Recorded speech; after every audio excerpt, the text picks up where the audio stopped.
하나님 말씀 보겠습니다. 신명기 6장 말씀 보겠습니다.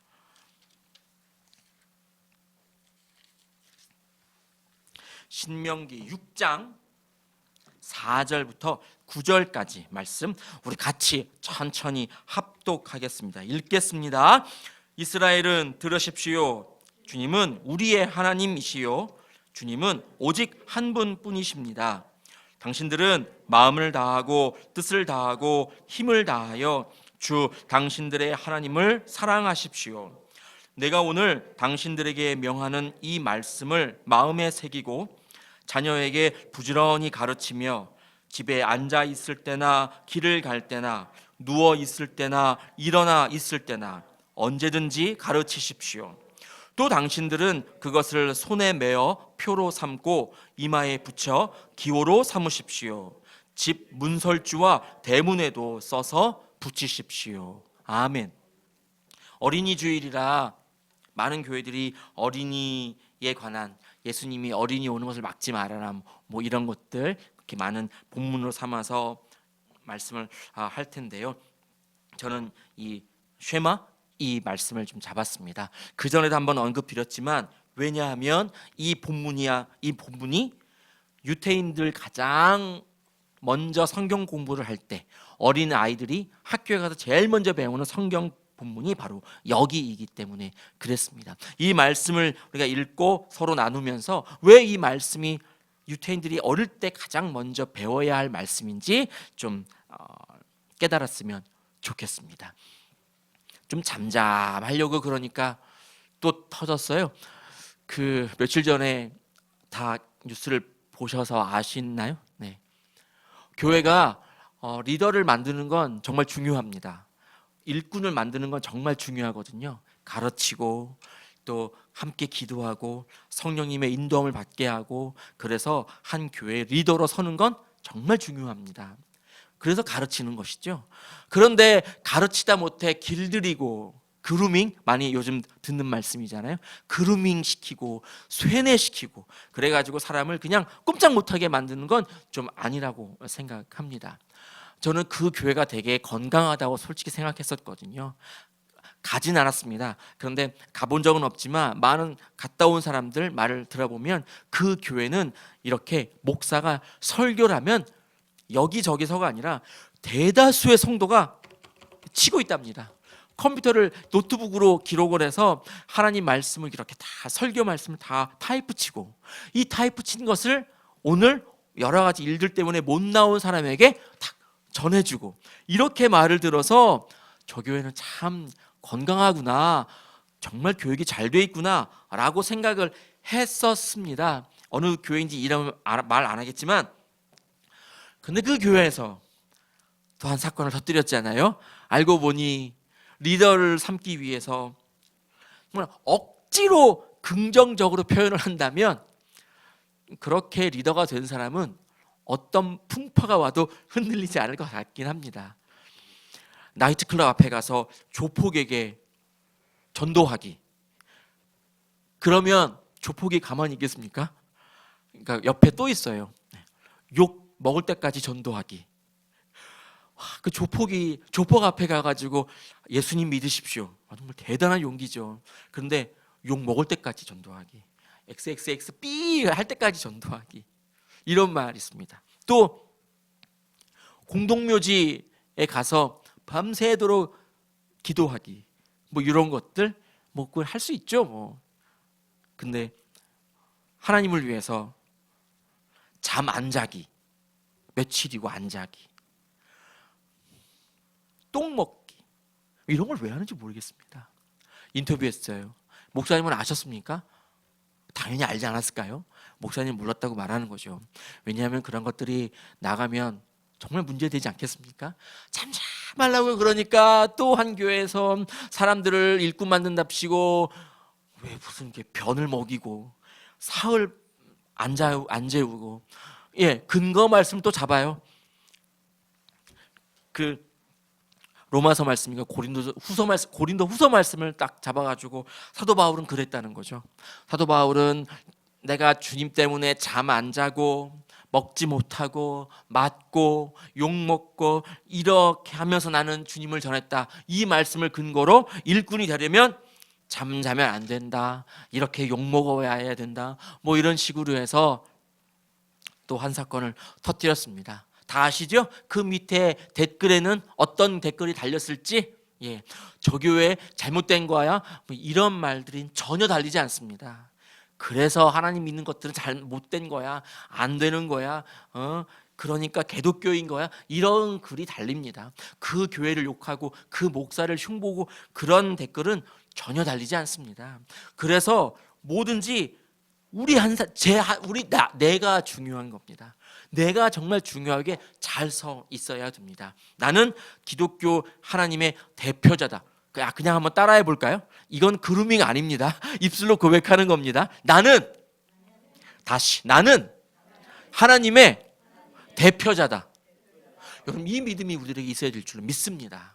오늘 이 말씀을 함께 나누면서 정말 나는 하나님의 대표자로서 이런 삶을 살아야겠구나 좀 깨달았으면 좋겠습니다. 오늘 이 본문 말씀, 쉐마라고 하는 이 말씀이 아이들에게 가장 먼저 읽혀지고 또 배워지고, 말씀 그대로 보면 손에도 메고 또 이마에 붙여서 기호로 삼습니다. 근데 이것뿐만이 아닙니다. 메주자라 그래가지고요, 이스라엘에는 문을 열면 그 문 옆에 붙이는 그런 기둥 같은 게 있습니다. 그걸 메주자라고 하거든요. 거기에도 새겨져 있습니다. 이 말씀이요. 들어라, 이스라엘은 들으라. 주님은 우리의 하나님이시고 주님은 오직 한 분뿐이시다. 시편 23편 말씀 좀 있다가 시편 23편 1절에 다윗의 고백한 것처럼 주님은 여호와는 나의 목자이신, 나는 부족함이 전혀 없다, 부족함이 없다라고 고백하는 것처럼 주님은 나의 목자이십니다. 주님은 나의 한 분뿐이십니다. 제가 지난주에 같이 나누었지요. 다윗의 고백한 것처럼 하나님 한 분뿐이다. 이것을 지금 아이들에게 가르치고 있는 겁니다. 오늘날로 말하면 아이들뿐만이 아니라 주일학교에서도 또 일반 우리 장녀들이 모이는 이곳에서도 처음 나왔다면 계속 새겨야 한다면 바로 이 말씀을 새겨야 합니다. 주님은 몇 명? 한 분뿐이시다. 주님은 나의 목자이시다. 나는 그래서 부족함이 전혀 없다. 그러므로 나는 하나님을 위해서 마음을 다하고 뜻을 다하고 힘을 다해서 하나님을 사랑해야 한다. 이 말씀이 나에게 마음에 새겨지고 흔들림 없어야 한다는 것이지요. 이 말씀을 아이들에게 가장 먼저 알려야 되는 거예요. 그런데 왜 굳이 이 말씀이냔 말이죠. 신명기에는 그런 말씀 투성이에요. 또 신명기뿐만이 아니라 모세오경 더 나아가서 요한계시록까지 66권에는 이런 말씀밖에 있지 않아요. 하나님을 믿어야 되고 예수 그리스도를 믿어야 되고 그 메시아를 섬기며 성경님 안에 살아야 된다. 이 말씀 투성이거든요. 그런데 왜 이 말씀을 굳이 선택했냔 말이에요. 우리 히브리어 성경을 한번 잠깐 보겠습니다. 히브리어 글자는 이렇게 생겼습니다. 여러분 보이십니까? 히브리어를 어려워하는 이유는 이 모양 때문에 그렇습니다. 다 뭐 독일어나 뭐 이태리어나 아무것도, 우리 스페인어나 아무것도 모르지만 그냥 쉽게 볼 수 있습니다. 왜냐하면 영어 알파벳이랑 똑같으니까요. 근데 히브리어를 딱 보는 순간 이거는 라틴어 계열도 아니고 뭐 동양 한글 한자 계열도 아니고 이런 모양이기 때문에 그렇습니다. 그런데 여기에 특별한 글자가 두 개가 있습니다. 다음 페이지, 빨간 동그라미로 쳐져 있는 페이지. 히브리어는 원래 정사각형 안에 딱 들어가는 정방형 글자라고 알려져 있습니다. 그런데 딱 동그라미 친 저 두 글자만, 저게 신명기 6장 4절이거든요. 보이십니까 여러분? 크게 확대가 될까요? 저 두 글자만, 감사합니다. 네, 앞에 것까지 같이. 대단합니다. 네. 예, 두 글자.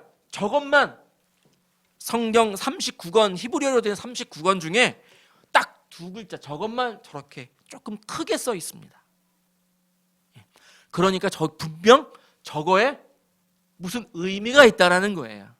따라하겠습니다. 두 개를 합치면 이렇습니다. add. 다시 한번 에드, 증인이라는 뜻입니다. 저 두 글자만 증인이 다른데 안 나오느냐? 그렇지 않아요. 다른데 증인이라는 단어가 상당히 많이 나옵니다. 그런데 저 에드, 저 두 글자가 딱 떨어져서 제일 앞과 제일 뒤에 크게 딱 써 있다는 거예요. 강조한다는 것이겠지요? 다시 한번 에드, 뭘 강조하는 거예요? 하나님을 증거하는 걸 강조하는 거예요. 너는 증인이 되어야 한다라는 것이지요. 이 본문 신명기 6장 4절로 9절 이 쉐마 교육으로 알려져 있는 이 본문은 아이들에게 가르친 교육이라는 것에 중점을 두고 있는 것이 아니라 하나님을 증거해야 된다. 이걸 하나님을 증거하는 걸 가르쳐야 된다라는 것에 중점을 두고 있는 거예요. 그러니까 하나님 전에 나온 첫 번째 사명이 뭐다? 증인이다라고 하는 거예요. 증인으로서 뭘 해야 되는 겁니까? 증거, 증언해야 된다는 것이겠지요. 예, 화면 다시 그냥 돌려주시고요. 여러분, 하나님을 믿는 우리가, 하나님을 믿는 아이들이, 하나님 믿기로 작정하고 나온 처음 사람들이, 아니면 하나님을 믿고 평생 우리 원장님처럼 한평생 주님을 의지하고 그렇게 하나님을 위해서 열심히 일하고 목숨 바쳐 일하고 막 이런 사람들도 누구가 되어야 하느냐? 하나님의 증인이 되어야 한다는 거예요. 그것이 가장 중요하고 가장 기초라는 말씀이에요. 증인이 되지 않으면, 이 말씀을 사람들이 외우지 않으면 레위기로 넘어가지 않아요. 이 말씀을 무조건 외워야 돼요. 이스라엘은 들으십시오. 주님은 우리 하나님이십니다. 주님은 오직 몇 분? 한 분뿐이십니다. 이 말씀을 우리가 알아야 된다는 거예요. 그리고 증언해야 된다는 것입니다. 그러면 지금 우리는 이 증인이 되어야 한다라고 배웠습니다. 증인이 되려면 어떻게 해야 되느냐? 바로 그 현장에 있어야 한다는 것이죠. 어떤 사건이 일어나면 그 현장에 있는 목격자가 바로 증인이 되는 거예요. 제가 작년에 말씀드렸다시피 큰 사고를 목격했잖아요. 교통사고를 목격했습니다. 오토바이 운전자가 차 밑에 깔리는 사고를 제가 처음부터 끝까지 다 목격했습니다. 당연히 경찰서에 불려갔죠. 예. 경찰서에 불려가서 조서라는 것도 처음으로 한번 써보고 막 CCTV를 보면서 제가 경찰한테 설명까지 했습니다. 그때는 저한테 그 블랙박스가 없어서요. 말로만 했었어야 됐습니다. 하지만 저는 그걸 다 봤거든요. 저의 이 말이 틀림이 없어요. 증언했습니다. 그리고 CCTV와 대조해봐도 제 말은 틀리지 않았어요. 증인이 앞에 가가지고 그랬을걸요? 그랬던 것 같아요 라고 한다면 이것은 증인의 그런 가치가 없는 거예요. 증인은 정말 확실하게 명제로 저 사람이 잘못했어요. 신호가 노란색에서 빨간색으로 바뀌었는데 왔어요. 이렇게 확실하게 말을 해줘야 증언으로서의 가치가 있는 거예요. 우리가 앞에 나가서 여러분, 하나님은 우리를 이끌어 주셨대요. 만들어 주셨대요. 그런 예수님을 보내셨대요. 뭐 이렇게 자신 없이 우리가 확신하지 않고 그렇게 말하는 것은 전혀 증언으로서의 가치가 전혀 없습니다. 확실하게 말할 수 있어야 합니다. 말씀 볼게요. 아까 말씀드렸던 시편 23편 우리 1절 같이 읽겠습니다. 시작. 네, 주님은 나의 목자십니다. 내게 부족함이 없다. 내게 부족함이 없다. 여러분, 이 고백이 어마어마한 고백이잖아요. 그래서 다윗은 다윗일 수가 있는 것이죠. 다윗이 어떻게 이렇게 고백을 할 수 있었을까요? 신학자들은 주님은 나의 목자시니 저것 가지고 신학적인 논쟁을 합니다. 주님이 나의 목자인지 나의 목자가 주님인지 이런 거 가지고 싸웁니다. 네, 여러분들에게 주님은 나의 목자십니까? 나의 목자가 주님이십니까? 이렇게 물어본다면 뭐 어떻게 하겠습니까? 다윗은 그런 걸 따지지 않았을 거예요. 전 다윗인 적이 없지만 주님은 나의 목자십니다. 왜? 다윗은 지금까지 저 노래를 고백하기까지 그렇게 하나님이 지켜주셨기 때문에 그렇습니다. 저러한 체험하지 않고 그랬으면 다윗의 고백은 아마 빠졌을 수도 있었을 거예요. 근데 그 확실함이 지금 이끌어 주었기 때문에 저 말씀을 저 본문은 별명이 하나 있는데요. 실루엣 본문이라고 그래요. 실루엣 이렇게 비춰지잖아요. 이렇게 비춰지는 걸 실루엣이라고 그러잖아요. 저 말씀을 딱 보면 이 성경이 무엇을 말하고 있는 거구나 라는 걸 알 수 있다는 거예요. 그래서 실루엣 본문이라는 별명이 있습니다. 다윗의 고백과 같이 우리는 하나님의 증인이 되어야 합니다. 또 우리가 놀랍도록 주님의 증언을 한 사람을 알고 있습니다. 사도 바울이지요. 바울 사도가 어떻게 하나님의 증인이 될 수 있었을까요? 사도행전 말씀을 보시면 이런 말씀이 있습니다. 22장 15절 말씀을 보겠습니다. 우리 같이 읽겠습니다. 시작.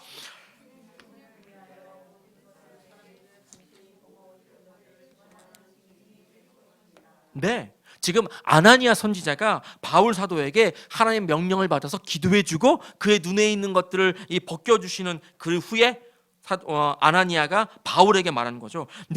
너가 그를 위하여 모든 사람 앞에서 너가 보고 들은 것의 증인이 되리라. 증인은 본 것을 말하는 사람이 증인이에요.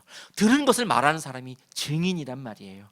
바울은 바로 그런 사람에 부합된 사람이었습니다. 그가 다 아시다시피 다메섹 그 길거리 위에서 혼자 예수님의 음성을 듣잖아요. 그 예수님의 그 빛 때문에 눈이 멀잖아요. 그렇기 때문에 그는 증인이 될 수 있었던 것이죠. 확실한 바울은 어디를 가나 이 자기가 겪었던 것을 먼저 언급했습니다. 그리고 예수님을 믿으라라고 권면했습니다. 그때 그 말이 자기가 들은 것, 자기가 본 것, 내가 겪었던 것, 나의 경험을 이야기하면서 강하게 말할 때 성령님이 거기에 역사하게 되어 있을 겁니다.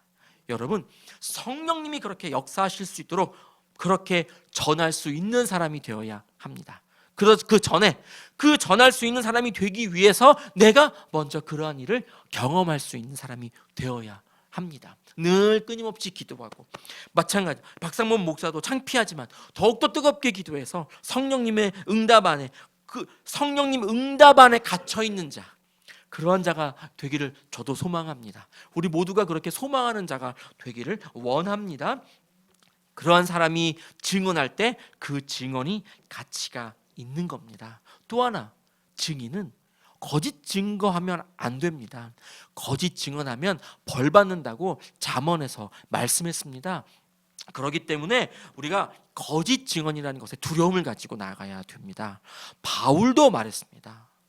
고린도 전서 15장 15절 말씀에 보면 바울은 사람들에게 이렇게 말했습니다. 우리 같이 읽겠습니다. 또 우리가 하나님의 거짓 판명될 것입니다.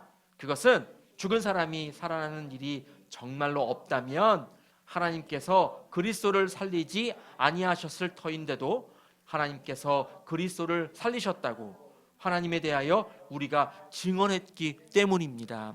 바울 사도도 알고 있었어요. 거짓 증언이 얼마나 무서운 것인지. 그래서 진짜 여러분, 예수님께서, 예수 그리스도가 죽지 않으시고 죽었다 손치더라도 부활하지 않으셨는데 예수님은 죽으셨습니다. 그리고 부활하셨습니다. 라고 내가 거짓 증언하면 여러분 어떻게 되겠습니까? 잠언에서 벌 받는다고 하지 않았습니까?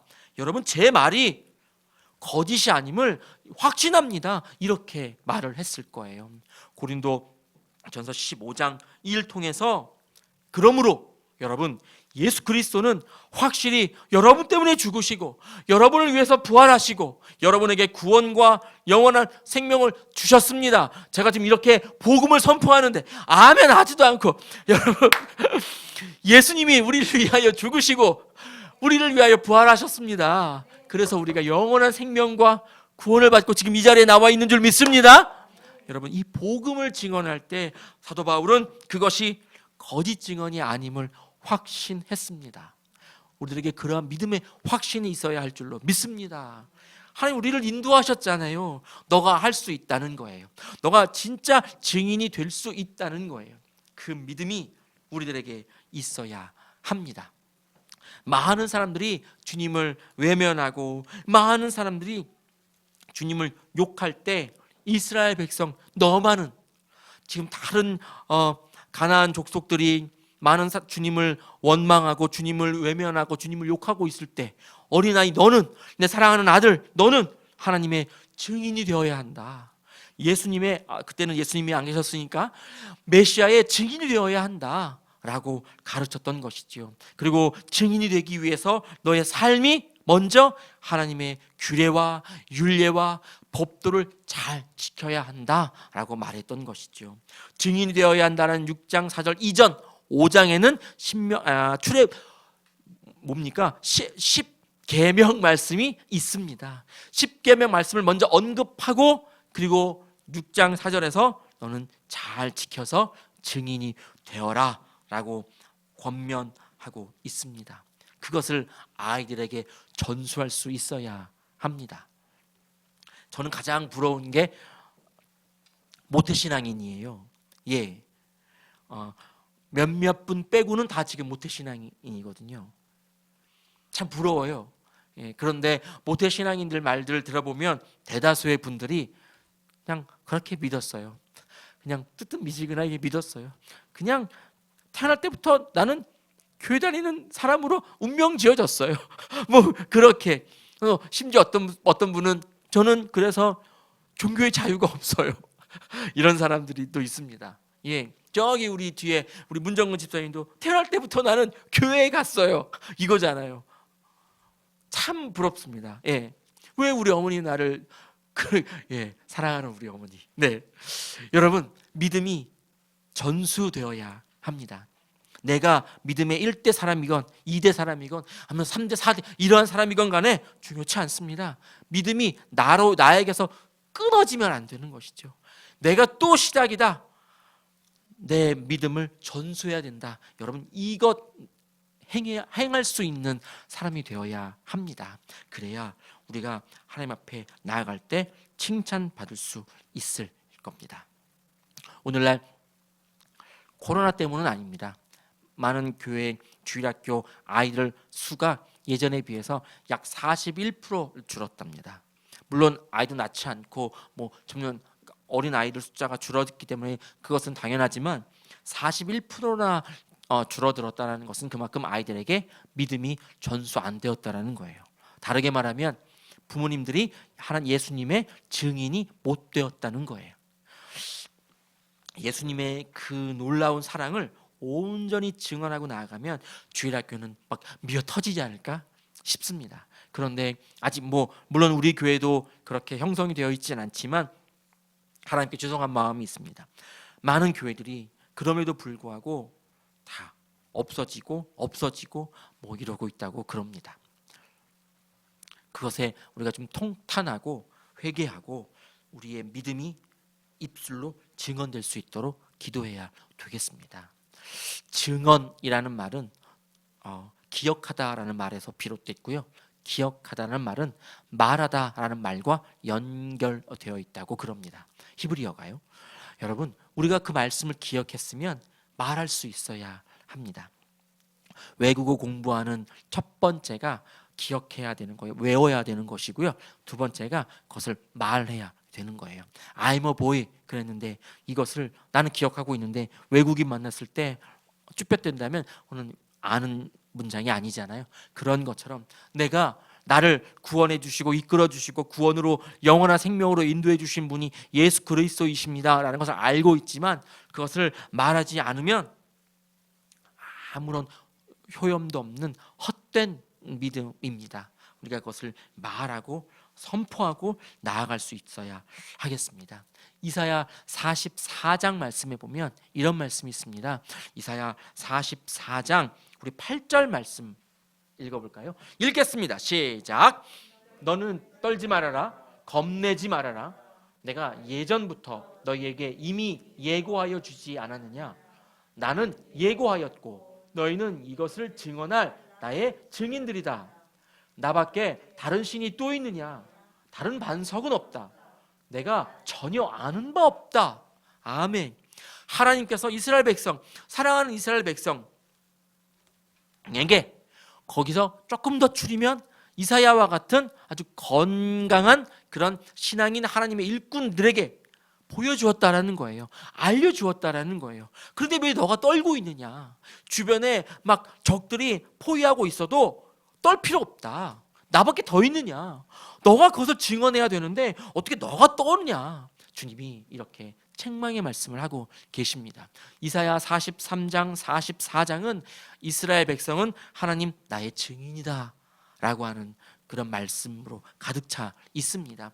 이스라엘 백성은 하나님의 증인이어야 합니다. 오늘날 이스라엘 백성은 우리잖아요. 하나님 믿는 우리는 하나님의 증인이 되어야 합니다. 우리의 구세주 예수 그리스도를 전달할 증인이어야 합니다. 그러므로 여러분 떨 필요가 없습니다. 두려워할 필요가 없습니다. 물론 오늘날은 길거리에서 노방전도 어렵습니다. 마스크 쓰고 어떻게 노방전도를 하겠습니까? 하는 사람도 있습니다. 있겠지요? 너무 게으른 종이 되어서 지금 제가 이렇게 핑계거리를 대고 있습니다만 솔직히 좀 어렵습니다. 많은 사람들이 그냥 지나가고 뭐 이걸 건네줘도 이걸 받겠습니까? 이걸 통해서 꼭 벌레가 나에게 옮길 수도 있다 뭐 이런 생각을 하고 있으면 외면하기 일쑤겠지요. 그러나 하나님이 함께 하시기에 하나님밖에 더 있겠습니까? 하나님 몇 분? 한 분뿐이잖아요. 하나님은 한 분뿐이에요. 그 하나님을 우리의 마음속에 새기고 예수 그리스도를 우리의 마음에 모시고 성령님 우리와 함께 동행해 주시는 능력 주시는 분을 따라 그 삼위일체이신 그 하나님과 함께 우리가 나아갈 수 있기에 우리는 떨 필요가 전혀 없다는 것, 그것을 좀 마음에 새겼으면 좋겠습니다. 기쁜 마음으로 우리가 하나님을 섬기고 나아가기를 원합니다. 오늘 우리가 읽었던 본문은 이렇게 말씀했습니다. 7절에 자녀에게 부지런히 가르쳐야 한다. 집에 앉아 있을 때도, 길을 갈 때도, 누워 있어도, 또 일어나 있어도 언제든지 가르쳐야 한다 라고 말하고 있습니다. 우리는 가르쳐야 될 사명이 있습니다. 그 사명자들이 그런데 앉아 있을 때도, 길을 가도, 누워도, 일어나 있어도 아무에게도 하나님의 말씀을 가르치지 않으면 그것은 우리의 사명이 아닌 것입니다. 잃어버린 자들입니다. 여러분 주의 말씀을 굳건히 붙잡고 나아갈 수 있기를 소망합니다. 함께 기도하겠습니다. 주님이 우리를 인도하고 계십니다. 내가 너를 나의 증인으로 세웠다. 너의 입술은 나의 사랑을, 나의 말을, 나의 뜻을 전할, 증언할 그러한 도구이다. 우리 주님이 그렇게 말씀하고 계십니다. 그러므로 우리가 그 말씀에 순종하여 어디에 있든지 그곳에서 복음을 선포했으면 좋겠습니다. 주님의 증인이 되기를 원합니다. 우리 때문에 독생자를 보내시고 그로 하여금 피 흘리게 하시고 죽게 하시고 또 그러나 그것으로 끝내지 않고 다시 살리시고 우리들의 입술로 고백하는 구세주가 되게 하신 하나님 앞에 우리가 엎드려 기도하기를 원합니다. 주님 그러하오니 인도하여 주옵소서. 주님 그러하오니 저희를 이끌어 주옵소서. 주님의 찬 증인으로 나아가게 하여 주옵소서. 주님의 이름 한번 부르고 기도하겠습니다. 주여